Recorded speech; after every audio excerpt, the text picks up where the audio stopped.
Greetings my YouTube family, thank you so much for visiting my channel, and today I'm going to share with you how to build wealth and invest like the top 1% in the world.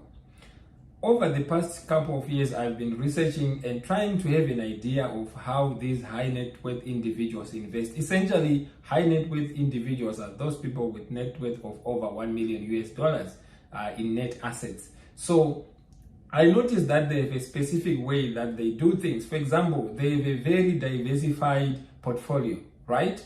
But at the end of the day, right, these portfolios have different asset classes, and I will be sharing some of the portfolios of gurus or people I follow, as I like to call them, in terms of how they invest, which particular sectors they invest in, right, over the next couple of videos. But what I have found is that in some cases, they invest in primary residence, right? And you find that people like even Mark Zuckerberg, they then borrow money to invest in real estate, right? And leveraging on the assets they have. For example, in this case, if they own a business like Meta platforms, like Mark Zuckerberg does, they can pay interest rates from the bank as low as 1.05%, and then make a return that is way above that. Think of it, if you borrow money and pay interest of 1.05%, right, and then invest it, let's say in the S&P 500, and get let's say 7% in per year real return. That means you've made 6% of your income, right, in real terms. That is after adjusting to inflation. Now, I noticed that also most of the rich people or high net worth individuals, they invest in equities, that is stocks, and you find that this report that I read shows that 26% of the high net worth individuals, they invest their money in equities, right? That is stocks and other related aspects in that regard.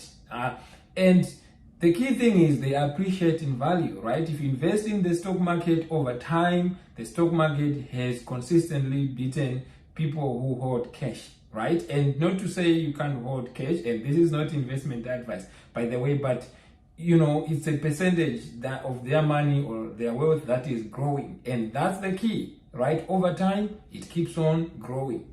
And I have also notice that these high net worth individuals, they invest in commercial properties, and they put maybe about 8% of their income to commercial properties, and then it appreciates, they rent it out, and then they get some income streams. The key is their assets, they keep on increasing, and then they use that income that is coming from those assets, right, to then pay their living expenses. And that's only a small fraction, right? And most of the residual income from these assets that are appreciating over time is then reinvested. So that's the key. Now you see that these high net worth individuals, they also invest in commodities like gold. You find that sometimes they can put maybe, let's say 3% or whatever percentage, and they also invest in other passion projects, foundations and philanthropies, and they come with tax benefits, because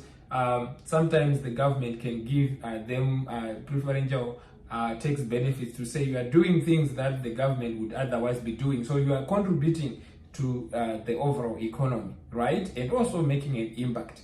And sometimes they are investing art, which can potentially appreciate in value, and also sometimes cars. But the key here is that they invest in assets that appreciate over time.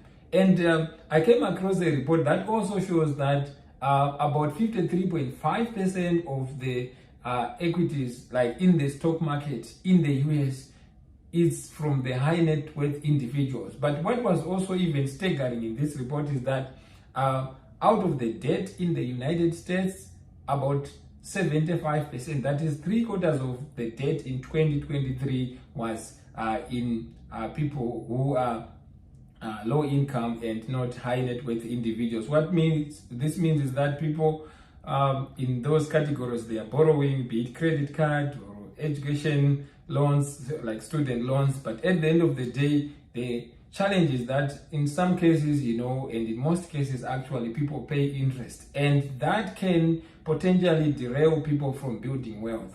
Now, in conclusion, I have also noticed that the key to build wealth over time is to invest in securities that generate income, right? In other words, positive return. So you get capital appreciation by investing, be it in the stock market or in whatever assets that you understand, because it's very possible to lose money, right? So it's very, very important to understand where you're investing. And then these high net worth individuals, once they have these assets invested in different asset classes, they then hire people who can then manage and preserve this capital. So they hire hedge funds or invest in things that they understand. So they keep that wealth, and even in some cases hire their children so that they can take over when they get old.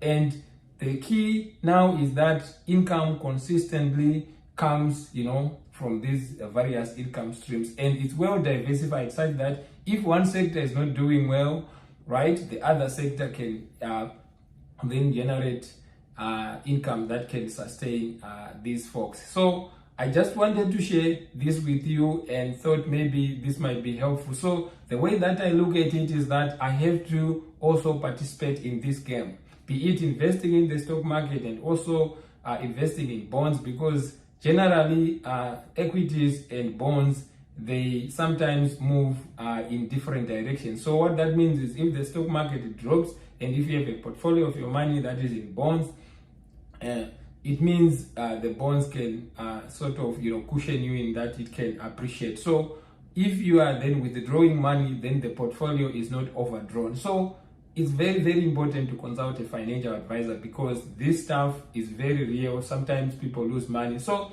I thought I would share this with you, but in the future I'm going to share some portfolios of gurus that I follow to just have an idea of how they invest and where they invest their money. So stay tuned, and if you haven't subscribed, please consider subscribing to my channel. And thank you. Have a wonderful day.